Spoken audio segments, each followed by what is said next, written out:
Hey there, my name's Josiah. Today we'll be taking a look at how to edit your SEO, add Google Analytics, and Facebook Pixel into your website. To begin with, navigate to your website and hover over to the top left of the page where it says Pages. You'll notice SEO Analytics Setup. Click on that.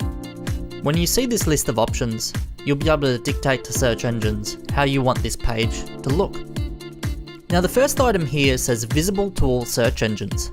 If it's a page that you don't want Google to pick up on, such as terms and conditions or privacy policy, simply click it and then hide it from search engines, also known as a no index.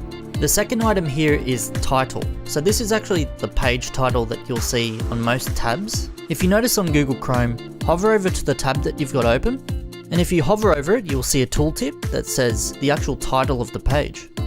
The third item here is keywords. These keywords affect your SEO, so it's good to do some research on your page and page relevancy before you actually affect this. This is for your meta tags.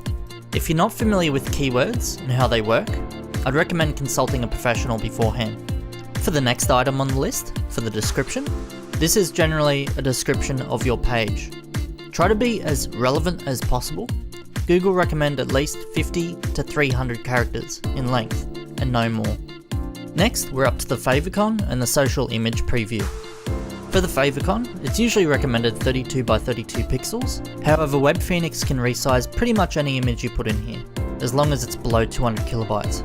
For the social image preview, this is the preview image that when you share the link to your website or this specific link, it previews this image.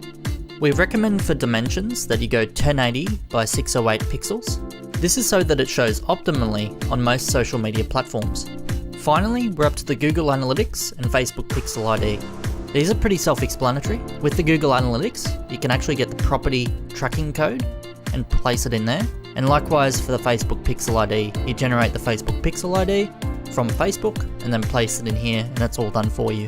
It's as simple as that. Head over to our learning center over at WebbFenix/learning for more. If you found this video helpful, leave a comment below and let us know. Thanks for watching.